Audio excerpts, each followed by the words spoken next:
আসসালামু আলাইকুম এভরিওয়ান, কেমন আছেন সবাই? আই হোপ সবাই ভালো আছেন। চলে আসলাম নৈশব্দে ভালোবাসা গল্পের শেষ অংশ নিয়ে। তো চলুন বেশি কথা না বলে গল্প শুরু করা যাক। বর বউকে নিয়ে সরকার বাড়িতে ফিরে এসেছে বাড়ির সবাই। তানিজার বাবার বাড়ির সবাই নিজ বাড়িতে ফিরে গেছে। সরকার বাড়িতে অল্প সংখ্যক নিকটাত্মীয় ছাড়া বাকি সবাইও নিজ নিজ বাড়িতে ফিরে গেছে। এখন রাতের প্রায় 10টা। একটু আগেই তানিজাকে বাসর ঘরে বসিয়ে রেখে এসেছে হীরার কয়েকজন কাজিন। কাঁচা ফুল দিয়ে সাজানো বিছানায় ঘোমটা টেনে বসে আছে তানিজা। বুকের ভেতরটা টিপ টিপ করে কাঁদছে। সেন্টার থেকে ফেরার পথে তাহেরের দিকে চোখ পড়েছিল। শয়তানটা অদ্ভুতভাবে হাসছিল ওর দিকে তাকিয়ে। কোনো শয়তানি করছে কিনা কে জানে। তানিজা চায়নি নাইলাকে ইনভাইট করতে। ওকে ইনভাইট করেছে তানিজার বাড়ির মানুষ। বাড়ির সবাই জানে তানিজা আর নাইলা ছোটবেলা থেকে অনেক ভালো বন্ধু।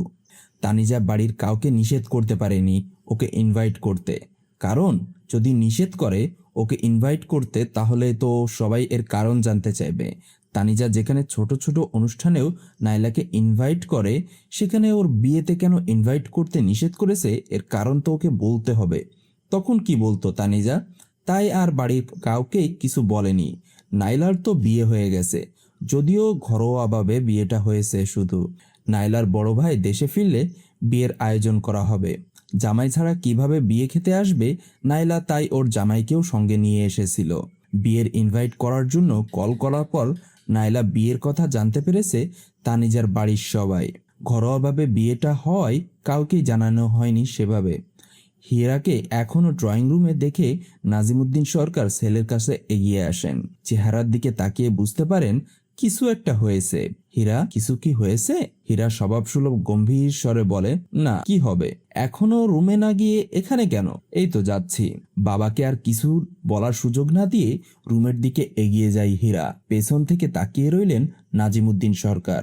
সেন্টার থেকে ফেরার পথে হীরার চোখ মুখ ভাবে পরিবর্তন হয়ে গেছে। কি হয়েছে? দরজা খুলে রুমে প্রবেশ করে হীরা।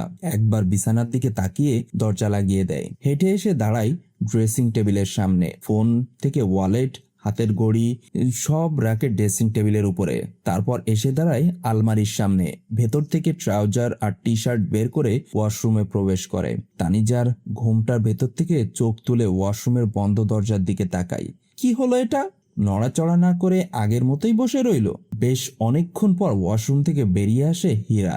ভেজা চুলগুলো টাওয়েল দিয়ে মুছতে মুছতে ব্যালকনিতে এসে দাঁড়ায়। চেঞ্জ করে শাওয়ার নিয়েছে। টাওয়েল মেলে দিয়ে রুমে ফিরে আসে। ব্যালকনির দরজা লাগিয়ে দিয়ে ফোন হাতে নিয়ে বিছানার পাশে এসে দাঁড়ায়। ফোনের স্ক্রিনে তাকিয়ে বিছানায় বসে গম্ভীর স্বরে বলে, চেঞ্জ করে ফ্রেশ হয়ে শুয়ে পড়ুন। হীরার গম্ভীর ঠান্ডা গলার স্বর শুনে তানিজার বুকের ভেতর আরো জোরে জোরে শব্দ করতে শুরু করে।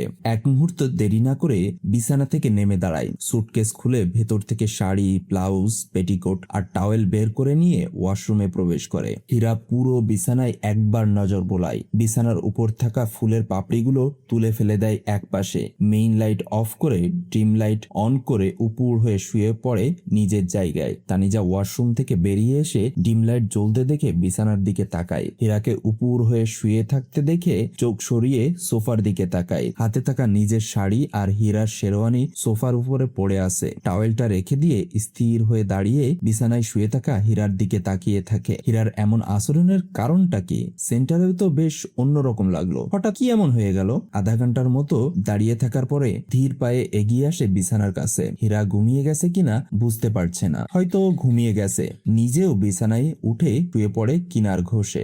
দুজনের মাঝখানে বেশ অনেকটা দূরত্ব। তানিজা সকালে ঘুম থেকে উঠে হীরাকে বিছানায় দেখতে পায় না। শোয়া থেকে উঠে নেমে দাঁড়ায় বিছানা থেকে। আশেপাশে নজর বুলিয়ে বুঝতে পারে হীরা রুম থেকে বেরিয়ে গেছে। নিজের ফোনটা খুঁজে হাতে তুলে নেয়। প্রায় 6টা বেজে গেছে। নতুন বউ এত বলা পর্যন্ত ঘুমাচ্ছে, মানুষজন কি বলবে? ফোন রেখে তাড়াহুড়ো করে ওয়াশরুমে প্রবেশ করে। রাতে শোয়ার পরেও ঘুম আসছিল না। ঘুমিয়েছিল অর্ধেক রাত পার করে। গত রাতের আগের রাতেও ঘুমাতে পারেনি। প্রায় সারা রাত জেগেই ছিল। তার আগের রাতেও জেগেই ছিল। ফ্রেশ হয়ে এসে বিছানা গুছিয়ে নেয়। অপেক্ষা করতে থাকে কেউ ডাকতে আসার। নতুন বউ হয়ে একা একা তো আর রুম থেকে বেরিয়ে যেতে পারে না। 7টার পর রুমের দরজায় নক হয়। তানিজা বসা থেকে উঠে দাঁড়ায়। ভেতরে প্রবেশ করে হীরার কয়েকজন মেয়ে কাজিন। একজন মেয়ে মুস্কি হেসে বলে, উঠে পড়েছেন? আমরা তো ভেবেছিলাম এখনো ঘুমিয়ে আছেন। তানিজা নিজেও মৃদু হেসে বলে, উঠেছি আরো অনেকক্ষণ আগেই। ও, তাহলে আমরাই দেরি করে ফেলেছি। ভাবি, নিচে চলুন, নতুন বউ দেখার জন্য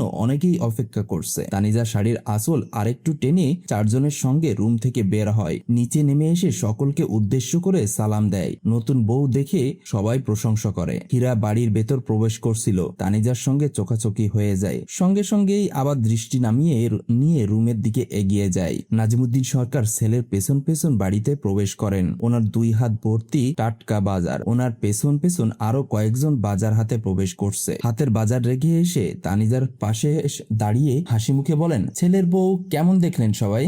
মাশাল্লাহ, ভালো। খুঁজে খুঁজে বউ এনেছেন, একদম পরীর মতো। কথাবার্তাও তো সুন্দর। নাজিমুদ্দিন সরকার হাসেন। তানিজাকে ওনার বেশ মনে ধরেছে প্রথম দেখে। যেমন ছেলের বউ খুঁজছিলেন একদম তেমনই পেয়েছেন। আল্লাহ তাআলা যা করেন ভালোর জন্যই করেন। 9টার দিকে তানিজার বাবা আর 2জন কাজিন আসে সরকার বাড়িতে। হীরা আজকে আর শ্বশুর বাড়িতে যেতে পারবে না, বিকেলেই ফিরে যাবে চট্টগ্রামে। আগামীকাল থেকে ডিউটি করতে হবে। ছুটিতে এসে শ্বশুর বাড়িতে যাবে। তানিজাও আজকে যাবে না বাবার বাড়িতে, 1 সপ্তাহ পর যাবে। তানভীর শেখ বিকেলে নিজ বাড়িতে ফিরে যাবেন মেয়ের জামাই রওনা হওয়ার পরে। বাড়ির সকলের খাওয়া দাওয়া হয়েছে কিছুক্ষণ আগেই। তানভীর শেখ বেয়ায়ের সঙ্গে বাইরে গিয়েছেন। তানিজা কাজিনদের নিয়ে হীরার কাজিনদের সঙ্গে বসে আছে। সবাই গল্প টল্প করলেও তানিজা চুপ হয়ে আছে। রাতের পর হীরা ওর সঙ্গে একটা কথাও বলেনি। আর তানিজা আগ বাড়িয়ে কিছু জিজ্ঞেস করতেও পারছে না। কিছু তো একটা হয়েছেই হীরার। তানিজার কাজিন বলে, ভাইয়ার নামটা যেন কেমন না,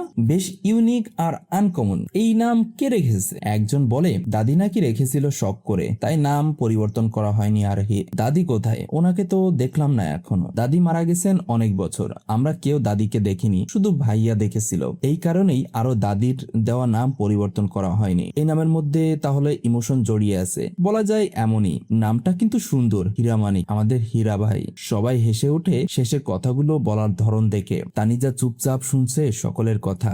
একজন তানিজার দিকে তাকিয়ে বলে, ভাবি আপনি কিছু বলছেন না কেন? তানিজা মৃদু হেসে বলে, কি বলবো, আপনারা বলুন, আমি শুনি। ভাবি, আমরা আপনার চেয়ে বয়সে আর সম্পর্কে 2 ভাবেই ছোট, তাই আপনি আপনি না বলে তুমি করে বলুন। আচ্ছা ঠিক আছে, ভাইয়া তো বিকেলে চলে যাবে, আপনি এখানে বসে না থেকে ভাইয়ার কাছে যান। পাশ থেকে আরেকজন বলে, ভাবি আপনার তো আজকে রুম থেকে বের হওয়া উচিতই না, যান যান দ্রুত রুমে যান, ভাইয়া বোধহয় আপনার জন্য ওয়েট করছে। ভাবি, দেখছি ভীষণ লাজুক, দেখো কেমন লাল হয়ে গেছে। আয় হায়, পিঙ্কিশ বউ। আরে না, পিঙ্কিশ না, রেড বউ। লাল হয়ে গেছে দেখছিস না? এতক্ষণ রুমে যাওয়ার ইচ্ছে না থাকলেও এখন ওদের এইসব কথা শুনে লজ্জায় পালিয়ে যেতে ইচ্ছা করছে।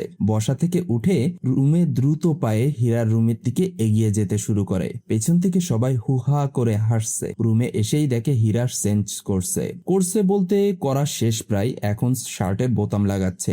মুখ তুলে তানিজার দিকে তাকায় একবার, তারপর আবার নিজের কাজে মনোযোগী হয়। তানিজা চুপচাপ বিছানার একপাশে বসে বাইরের দিকে তাকিয়ে থাকে। মন খারাপেরা জেকে ধরে আছে 3 দিন ধরেই। হীরা এমন আচরণও কষ্ট দিচ্ছে, সঙ্গে ভয়ও দিচ্ছে। তাহের কোনোভাবে কি হীরাকে কিছু বলেছে? কিন্তু কিভাবে বলবে? এখনকার যুগে তো বলাও অসম্ভব কিছু নয়। ইচ্ছে করলে যে কোনো ভাবেই কিছু বলতে পারে। ঘাড় ঘুরিয়ে হীরার দিকে তাকাতেই হীরা ওর দিকে তাকিয়ে আছে। সঙ্গে সঙ্গে দৃষ্টি সরিয়ে বাইরের দিকে তাকায়। আবার হৃদস্পন্দনের গতি হু হু করে বেড়ে গেছে। হীরা ফোনটা পকেটে ভরে হাতে ঘড়িটা পড়ে নেয়। দরজার দিকে এগিয়ে যেতে যেতে গম্ভীর স্বরে বলে, আমি বের হচ্ছি, ফিরতে বিকেল হতে পারে, দুপুরে সকলের সঙ্গে খেয়ে নিয়েন। বলতে বলতেই বেরিয়ে যায় রুম থেকে। তানিজা ওর যাওয়ার পথের দিকে তাকিয়ে থাকে। নিচে নেমে আসতেই হীরার মা এগিয়ে এসে বলেন, হীরা কোথায় যাচ্ছ এখন? বাইরে একটু কাজ আছে। এখন আবার কিসের কাজ পড়লো? বিকেলেই তো চলে যাবে, এইটুকু সময় তো বাড়িতেই থাকতে পারতে। জরুরি প্রয়োজন, তাই যাচ্ছি,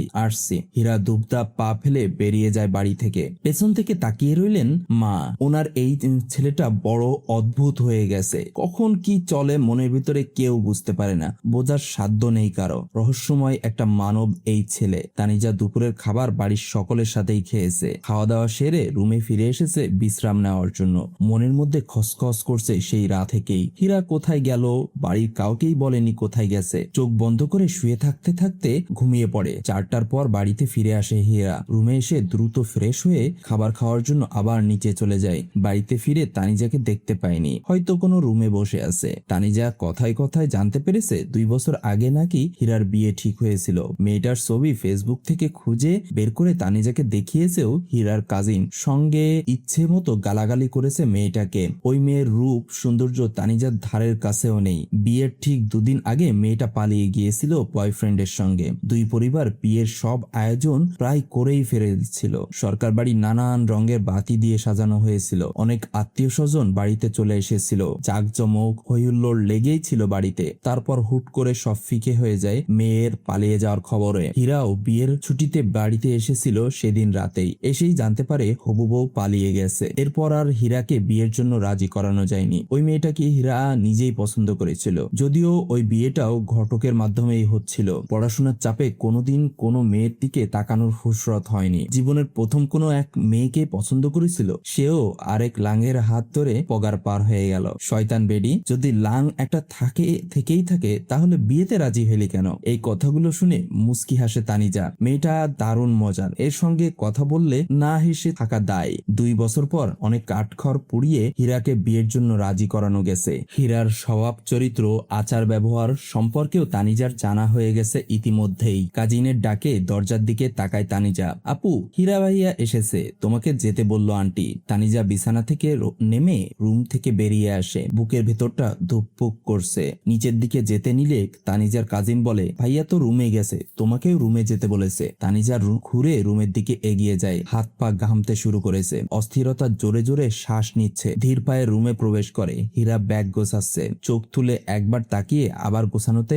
মনোযোগী হয়। 6টার বাস, 5:30টার মধ্যে বাড়ি থেকে বের হবে। অলরেডি 5টা বেজে গেছে। তানিজা চুপচাপ বসে রইল। তাছাড়া আর কি বা করবে সে? হীরা নিজের কাজ শেষ করে উঠে দাঁড়ায়। আলমারির ভেতর থেকে শার্ট প্যান্ট বের করে নিয়ে ওয়াশরুমে প্রবেশ করে। চেঞ্জ করেই আবার বেরিয়ে আসে। 5 মিনিটের মধ্যে পুরোপুরি রেডি হয়ে যায়। সবশেষে ঘুরে দাঁড়ায় তানিজার দিকে। তানিজা নিচের দিকে তাকিয়ে আছে। হীরা ধীর পায়ে ওর সামনে এসে দাঁড়ায়। নিজের সামনে হীরাকে দাঁড়াতে দেখে চোখ তুলে তাকায় তানিজা। হীরাকে পলকহীন তাকিয়ে থাকতে দেখে দ্রুত দৃষ্টি নামিয়ে নেয়। তানিজাকে অবাক করে দিয়ে হীরা 2 হাতে ওর মুখ আগলে তুলে ধরে। বাক্যহীন তাকিয়ে থাকে কিছু সময়। তানিজার চোখ দুটো চঞ্চল হয়ে ছোটাছুটি করছে এদিক ওদিক, যেন পালাতে চাইছে হীরার কাছ থেকে। হীরা তানিজাকে আরো অবাক করে দিয়ে ওর ললাটে ওষ্ঠ শোয়ায়। স্থির দৃষ্টিতে হীরার মুখের দিকে তাকিয়ে থাকে তানিজা। চোখ মুখ দেখে বোঝাই যাচ্ছে মেয়েটা ভীষণ শখ হীরার এমন কাজে। সরি। তানিজার চোখ দুটো বিস্ময়ে বড় বড় হয়ে গেছে। আসছি, 3 মাস পর দেখা হচ্ছে আবার। পৌঁছে কল করব। ভালো থেকো, নিজের খেয়াল রেখ। আরো একটা চুমু এঁকে দিয়ে চুলে হাত বুলিয়ে দিয়ে ব্যাগ হাতে রুম থেকে বেরিয়ে যায় হীরা। তানিজা ফ্যাল করে তাকিয়ে রইল দরজার দিকে। ডান হাত আপনা আপনি কপালে চলে এসেছে। স্বাভাবিক হতে সময় লাগে তানিজার। বসা থেকে উঠে রুম থেকে বেরিয়ে আসে। হীরা সকলের কাছ থেকে বিদায় নেয়। বাইরের দিকে আগানোর আগে তানিজার দিকে তাকায়, আবার তারপর বাইরের দিকে এগিয়ে যায়। হীরার পেছন পেছন বাড়ির সবাই এগোচ্ছে। তানিজা কিছু সময় দাঁড়িয়ে থেকে রুমে ফিরে আসে। বেলকনিতে দাঁড়িয়ে রাস্তার দিকে তাকায়। হীরা নিজেও বেলকনির দিকে তাকায়। তানিজা তারপরে রুমে আসার পর বেশ কিছুক্ষণ ঝিম ধরে বসে থাকার পর ফোন হাতে তুলে নেয়। চার্জ না থাকায় বন্ধ হয়ে গিয়েছিল। সেই যে 11টার দিকে চার্জে লাগিয়েছিল, মাত্র খুললো চার্জ থেকে। ফোন অন করার পর একটু পরেই নোটিফিকেশনের চাপে ফোন হ্যাং হয়ে যায়। ওয়াইফাই কানেক্ট হওয়ার সঙ্গে সঙ্গেই নোটিফিকেশন আসতে শুরু করেছে। পুরো 2 মিনিট পর ফোনটা ঠিক হয়। হোয়াটসঅ্যাপের নোটিফিকেশন সংখ্যা দেখে অবাক হয়ে হোয়াটসঅ্যাপ ওপেন করে। অপরিচিত অ্যাকাউন্ট দেখে সেখানে ক্লিক করে। মেসেজ পড়তে গিয়ে ওর শ্বাস আটকে আসে। স্ক্রল করতে করতেই 2 চোখের পানিতে টইটুম্বুর হয়ে যায়। মেসেজের শুরুর দিকে এসে ঠাস করে হাত থেকে ফোন নিচে পড়ে যায়। এই জন্যই গতকাল রাত থেকে হীরা এমন আচরণ করছে ওর সঙ্গে। ওর আর তাহেরের করা সকল মেসেজের স্ক্রিন ভিডিও করে হীরার ফোনে পাঠিয়ে দিয়েছে তাহের। শুধু তাই নয়, ওর সাধারণ পিকগুলো এডিট করে অশ্লীল বানিয়েছে। অনেকগুলো ছবিতে একটা ছেলেও আছে অশ্লীল ভাবে, তবে ছেলের মুখ বোঝা যাচ্ছে না। অনেকগুলো মেসেজ এডিট করা। এত অশ্লীল মেসেজ তানিজা কোনোদিন করেনি। এডিট করে হীরার ফোনে পাঠিয়েছে তাহের। সেটারও আবার স্ক্রিন ভিডিও করে তানিজাকে সেন্ড করেছে। হীরা অনেকক্ষণ তাহেরের সঙ্গে মেসেজে কথা বলছে। তাহেরের মেসেজগুলো এমন যে তানিজা তাহেরকে ঠকিয়ে হীরাকে বিয়ে করেছে লোভে পড়ে, এবং ওর আর তাহেরের ফিজিক্যাল সম্পর্ক হয়েছে। হাত পায়ের সঙ্গে তানিজার পুরো শরীর থরথর করে কাঁপতে শুরু করেছে। কি হবে এখন? 2 বাড়ির সকলের কাছেই যদি সেগুলো পাঠিয়ে দেয়, তানিজাকে বিশ্বাস করবে কি কেউ? না, বিশ্বাস করবে না। ওর সংসার শুরু হওয়ার আগেই শেষ হয়ে যাবে। ভয়ে দ্রুত দরজা লাগিয়ে দেয় তানিজা। দাঁড়িয়ে থাকার শক্তি পাচ্ছে না, চাপা স্বরে কাঁদতে কাঁদতে হাঁটু মুড়ে বসে নিচে পড়ে আছে। ওর বাপ ভাই এসব দেখলে ওকে জ্যান্ত পুঁতে ফেলবে। তাহের এগুলো কিভাবে করতে পারলো ওর সঙ্গে? ও তো তাহেরকে ছাড়িনি, তাহের নিজেই ওকে ছেড়েছিল। এই মুখ এখন কিভাবে দেখাবে হীরাকে? সবাই জেনে গেলে তাদেরই কিভাবে দেখাবে? ওর মরা ছাড়া তো আর কোনো পথ নেই। হীরা রিক্সা নিয়ে বেশ কিছুটা পথ চলে এসেছে। কিছু একটা স্মরণ হতেই তাড়াহুড়ো করে রিক্সা থামাতে বলে চালকে। রিক্সা থামতেই রিক্সা থেকে নেমে দাঁড়ায়, ভাড়া পরিশোধ করে দিয়ে বলে আপনি চলে যান। ব্যাগ হাতে উল্টো ফিরে দ্রুত হাঁটা দেয় বাড়ির পথে। তানিজার জন্য গিফট এনে রেখেছিল বিয়ের আগের দিন রাতেই। বিয়ের রাতে তো দেওয়া হয়নি, আবার আজকেও বের হওয়ার সময় তাড়াহুড়োই দিতে ভুলে গেছে। আজকে না দিলে 3 মাস অপেক্ষা করতে হবে। এত লম্বা সময় অপেক্ষা করতে চায় না হীরা। গেট পেরিয়ে ভেতরে এসে কলিং বেল চাপে। একটু পরেই হীরার ছোট ভাই দরজা খুলে দেয়। দরজার বাইরে বড় ভাইকে দেখে ছোট ভাই অবাক হয়ে বলে তুমি এখানে কেন? দেরি হয়ে যাচ্ছে বলে না তাড়াহুড়ো করে বাড়ি থেকে বেরিয়ে গেলে? সর সামনে থেকে। ছোট ভাইকে ঠেলে সরিয়ে ভেতরে প্রবেশ করে হীরা। ওকে বাড়িতে ফিরে আসতে থেকে বাড়ির সবাই অবাক হয়ে যায়। হীরার মা এগিয়ে এসে বলেন ফিরে আসলে কেন? একটু দরকার আছে। কথা বলতে বলতে ড্রয়িং রুমে নজর বোলায়। না, তানিজা ড্রয়িং রুমে নেই, বেডরুমেই বোধহয় আছে এখনো। তাছাড়া বাকি সবাইও তো এখানেই আছে। আর কাউকে কিছু বলার সুযোগ না দিয়ে ধূপধাপ পা ফেলে রুমের দিকে এগিয়ে যায়। পেছন থেকে সবাই তাকিয়ে থাকলেও কেউ কিছু বলে না। রুমের সামনে এসে দরজা ধাক্কা দিয়ে বুঝতে পারে ভেতর থেকে লক করা। দুবার ধাক্কা দিয়ে তানিজার নাম ধরে ডাকে। তানিজা সাড়া শব্দ না পেয়ে আবার ডাকতে শুরু করে তানিজা কি করছো? দরজা খুলো। হীরার গলার স্বর শুনে তানিজা আরো ভয় পেয়ে গেছে। হীরা ফিরে আসলো কেন? দ্রুত নিজের কান্না বন্ধ করার চেষ্টা করে। শাড়ির আঁচল দিয়ে চোখ মুখ মুছতে শুরু করে। লম্বা লম্বা শ্বাস নিয়ে বসা থেকে উঠে দাঁড়ায়। হাত পা থরথর করে কাঁপছে এখনো। হীরার মনের মধ্যে ভয় জন্ম নেয়। তানিজার দরজা লাগিয়ে ভেতরে কি করছে? উল্টাপাল্টা কিছু করার চেষ্টা করছে না তো? ভয়ে এবার হীরার গলা শুকিয়ে আছে। পুনরায় দরজায় কড়া নেড়ে বলে এই তানিজা কি করছো? দরজা খুলো, দেরি হয়ে যাচ্ছে আমার। ভয়ে ভয়ে দরজা খুলে তানিজা। যা হওয়ার হবে। হীরা তো সব জেনেই গেছে। এর ফয়সালা আজ না হলেও কাল হবেই। পাপ করেছে, পাপের শাস্তি পাবে না তা কি করে হয়? দরজা খুলতেই হীরা তানিজার মুখের দিকে তাকায়। চোখ মুখ দেখে বুঝতেই পারছে এতক্ষণ কাঁদছিল। ভেতরে এসে হাতের ব্যাগ রেখে দরজা লাগিয়ে দেয় ভেতর থেকে। তানিজা মাথা নিচু করে দাঁড়িয়ে আছে একটু দূরে। ওর হাত পা শরীর তখনও কাঁপছে থরথর করে। হীরা তানিজার দিকে এগোতেই নিলেই চোখ পড়ে থাকা তানিজার ফোনের দিকে। নিচ থেকে ফোন হাতে তুলে নেয়। স্ক্রিনে তাকাতে চোয়াল শক্ত হয়ে আসে। মেসেজ, ভিডিও আর এসএস গুলো কখন পাঠানো হয়েছে সময়টাও দেখে নেয়। ফোনের স্ক্রিন থেকে সরিয়ে তানিজার দিকে তাকায়। তানিজা মাথা নিচু করে থরথর করে কাঁপছে আর কাঁদছে। হীরা ফোনটা বিছানার উপর রেখে তানিজার সামনে এসে দাঁড়ায়। তানিজা ঝরঝর করে কেঁদে ওঠে। এবার হীরা আলগোসে ওকে টেনে নেয় এবং বুকে জড়িয়ে নেয়। মাথায় হাত বুলিয়ে বলে কি হয়েছে? কাঁদছো কেন? কিছু হয়নি তো, এত ভয় পাচ্ছ কেন? তানিজা কাঁদতে কাঁদতে থেমে বলে আমি ওই দিনই আপনাকে সব বলতে চেয়েছিলাম, কিন্তু তার আগেই আপনি ছাদ থেকে চলে গিয়েছিলেন। রাতে কল করেছিলাম এসব বলার জন্যই, কিন্তু আপনি ব্যস্ততার কারণে শুনতে পারেননি। আমি আপনাকে ঠকাতে চাইনি, সত্যি সত্যিই চাইনি। বিয়ের আগেই সবকিছু বলতে চেয়েছিলাম আপনাকে, কিন্তু সময় সুযোগ আর হয়নি। এসব মেসেজ, ভিডিও, স্ক্রিনশট আর ছবি সবই মিথ্যা। ওর সঙ্গে আমার এমন কোনো সম্পর্ক ছিলই না। আল্লাহর কসম করে বলছি আমি এমন কিছুই করিনি। হীরা তানিজাকে আরেকটু শক্ত করে জড়িয়ে ধরে চুলে হাত বুলিয়ে দিতে দিতে নরম সুরে বলে আমি জানি এসব মিথ্যে, তুমি এত প্যানিক করছো কেন? শান্ত হও। আমি বিবাহ বহির্ভূত কোনো সম্পর্কে জড়াতে চাইনি কোনোদিনই, কিন্তু তাহের আমার পেছনে এমন ভাবে পড়েছিল যে আমার নিজের অজান্তেই মন নরম হয়ে গিয়েছিল। আমি ওকে ঠকাইও নি। ও আমাকে ঠকিয়ে অন্য মেয়েকে বিয়ে করেছে। ওর সাথে শুধু ফোনে টুকটাক কথা হতো, তাছাড়া আর কিছুই হয়নি। আমি আমি আমি আমি কাউকে ঠকাইনি, বিশ্বাস করুন আমি এমন কিছুই করিনি। কান্নার কারণে আর কিছু বলতে পারে না তানিজা। হীরা ওর মাথায় চুমু খায়। মাথার সঙ্গে নিজের গাল ঠেকিয়ে রেখে পিঠে হাত বুলিয়ে বুলিয়ে বলে আমি বিশ্বাস করি তোমাকে, তুমি শান্ত হও আগে। গতকাল আমি ভুল করেছি, সেজন্য আবারও সরি। হঠাৎ এসব দেখে মাথা কাজ করছিল না। কি করব কি বলবো কিছুই বুঝতে পারছিলাম না। আমার মনটাই নষ্ট হয়ে গিয়েছিল। তানিজা হেসকি তুলতে তুলতে বলে সেন্টার থেকে ফেরার পথে আপনার অদ্ভুত আচরণ থেকে আমার এমন কিছুই মনে হচ্ছিল, কিন্তু সত্যি সত্যি যে এমন কিছু হয়েছে আমি কল্পনাও করিনি। তাহের এত নিজ কাজ করবে আমি দুঃস্বপ্নেও ভাবিনি। প্রথমে তাহেরের কথা বিশ্বাস হয়ে গিয়েছিল আমার, কিন্তু পরেও যখন তোমার পিকগুলো এডিট করে পাঠায় তখন আমি বুঝতে পারি আসল ঘটনা। ও নিজের পরিচয় গোপন রেখে আমাকে এসব দিয়েছিল, তাই আমি বুঝতে পারছিলাম না ছেলেটাকে। সকালে আমার এক বন্ধুর সাহায্যে ওর পরিচয়টা খুঁজে বের করি। তারপর দুপুরে গিয়ে ওকে ধরেছিলাম। ও মাপ চেয়েছে আমার পা ধরে।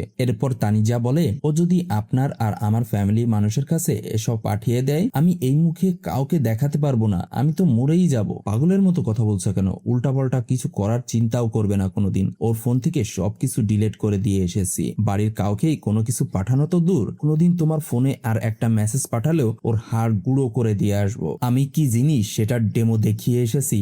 আজ পরের বার ধরলে পুরোপুরি বুঝিয়ে দিয়ে আসবো। আজ যা দিয়েছি তাতে আগামী 1 মাস বেড রেস্টেই থাকতে হবে ওকে। ভয় পাওয়ার কিছু নেই, আর কিছু হবে না। ভাগ্যিস ফিরে এসেছিলাম, নয়তো উল্টাপাল্টা কি করে বসে থাকতে কে জানে। তানিজা হীরাকে জড়িয়ে ধরে ঝরঝর করে কাঁদতে থাকে। সত্যি সত্যি হীরা ফিরে না আসলে ও উল্টাপাল্টা কিছু করেই বসতো। হীরা নিজের বুক থেকে তানিজার মুখ তুলে চোখের পানি মুছিয়ে দিতে দিতে বলে, আর মন খারাপ করবে না, কষ্ট পাবে না। তাহের আবার যদি মেসেজ বা কোনো কিছু করার চেষ্টা করে আমাকে আগে জানাবে, ওর ব্যবস্থা আমি করব। তানিজা হীরার মুখের দিকে তাকিয়ে থাকে। হীরা তানিজার কপালে চুমু খেয়ে ছেড়ে দেয়। আলমারির দিকে এগিয়ে বলে, গিফট কিনে রেখেছিলাম তোমার জন্য, কিন্তু গত রাতে তো আর দেওয়া হয়নি। 3 মাস অপেক্ষা করতে ইচ্ছে করেনি, আবার নিজের হাতে না দিতে পারলে ভালোও লাগতো না, তাই ফিরে এসেছি। আলমারির ভেতর থেকে একটা বক্স বের করে, বক্স হাতে এগিয়ে আসে তানিজার সামনে। বক্সটা তানিজার হাতে দিয়ে বলে, পরে খুলে নিও, আমার দেরি হয়ে যাচ্ছে, আসছি। তানিজা বক্স রেখে দেয় বিছানার উপরে। হীরার হাত টেনে বলে, আপনি আমাকে কোনো কিছু কেন জিজ্ঞাসা করেননি? আমি সত্যিটা যখন জেনে গিয়েছি তখন তোমাকে কিছু জিজ্ঞেস করে আর অস্বস্তিতে ফেলতে চাইনি। যদি সত্যিটা না জানতেন তাহলে? হীরা মুস্কি হাসে। তানিজার বাম গালে হাত রেখে বলে, যে কোনো উপায়ে সত্যটা আমি জেনেই নিতাম। এরপর তানিজা উত্তর দেয়, যদি তাহেরের কথাগুলো সত্যি হতো বা মিথ্যেটায় আপনার সামনে সত্যি বলে উপস্থাপন হতো তাহলে? এরপর হীরা উত্তর দেয়, বললাম না যে কোনো উপায়ে সত্যিটা আমি জেনেই নিতাম। যদি তাহেরের কথাগুলো সত্যি হতো তাহলে তোমাকে আমি আমার জীবনে রাখতাম না, আর যদি কোনোভাবেও রাখতাম, গত রাতেও তোমাকে যেমন টাচ করিনি বাকি জীবনটাও এভাবে পার করে দিতাম। ওই দূরত্ব কোনোদিন মিটতো না। হীরার মুখের দিকে তাকিয়ে তানিজার দু চোখ বেয়ে ঝরঝর করে পানি গড়িয়ে পড়ছে। হীরা 2 কদম এগিয়ে তানিজাকে পুনরায় জড়িয়ে ধরে। আদর করে হীরা বলে, যা হয়ে গেছে সেসব বাদ দাও, দুঃস্বপ্ন ভেবে ভুলে যাও। তুমি একবার যখন আমার হয়েছো তখন অনন্তকাল আমার হয়েই থাকবে, শুধু তুমি নিজের দিকটা পরিষ্কার রেখো কষ্ট করে। এরপর তানিজা বলে, আপনি অনেক ভালো, তাহের আসার আগে আপনি কেন আসেননি আমার জীবনে? হীরা উত্তর দেয়, আগে না আসলেও পরে তো এসেছি যখন অনন্তকাল থাকবো। হীরা একটু থেমে আবার বলে, বিয়ে হলো কিন্তু বাসর হলো না, বাসরটা তোলা রইলো, 3 মাস পর এসে পুষিয়ে নেব। হীরার হঠাৎ এমন কথায় লজ্জা পায় তানিজা। কান্না বন্ধ হয়ে গেছে বেচারির। কান্না করে এমনিতেই চোখ মুখ লাল বানিয়ে ফেলেছে, তাই লজ্জায় গাল লাল হলো কিনা সেটা বোঝা যাচ্ছে না। হীরা আবার বলে, তোমার পরীক্ষা শেষ হলে যত দ্রুত সম্ভব তোমাকে আমার কাছে নিয়ে যাব। আসছি, হ্যাঁ দেরি হয়ে গেল, এখন কিভাবে পৌঁছাবো সময় মতো আল্লাহ তাআলা ভালো জানেন। নিজের যত্ন নিও, ভালো থেকো, আর আমাকে বেশি বেশি ভালোবেসো। কম ভালোবাসায় কিন্তু আমার হবে না। তানিজাকে ছেড়ে ব্যাগ হাতে তুলে নেয়। দরজা খুলে বেরিয়ে যেতে যেতে বলে, বক্সটা খুলে দেখে নিও মনে করে। Good bye my lovely wife. চলে যায় হীরা। দরজার দিকে তাকিয়ে আছে তানিজা। এত ভালো মানুষও হয়? মানুষটা এত ভালো কেন? 3 বছর আগে কেন আসলো না ওর জীবনে? যদি আসতো তাহলে তো ওই শয়তান তাহের আসার সুযোগই পেত না। এই তাহেররা না নিজে ভালো থাকে না তানিজাদের ভালো থাকতে দেয়। এরা থাকতে তো মূল্যই দেবে না, আবার যখন হারিয়ে যাবে বা অন্য কেউ আগলে রাখার চেষ্টা করবে তখন এদের মধ্যে প্রতিশোধ পরায়ণ প্রেমিক জেগে উঠবে। যখন ওর হয়নি তখন অন্য কারো হতে পারবে না বা অন্য কারো সঙ্গে ভালোও থাকতে পারবে না, এমন ধরনের মনোভাব তাদের মাঝে সৃষ্টি হয়। এই সমাজে তানিজা, তাহের আর নাইলা অহরহ থাকলেও হীরা নেই, থাকলেও খুব কম আছে। তাহেরের মতো মানুষদের জন্য তানিজাদের মতো মেয়েরা ঝরে পড়ে অকালে। তানিজারা ভালো থাকতে চাইলেও তাহেররা ভালো থাকতে দেয় না অনেক সময়ই। কিছু কিছু নাইলারাও এসে তানিজাদের সুখ কেড়ে নেয়। এই দুনিয়া আর দুনিয়ার মানুষ বড়ই অদ্ভুত রকমের।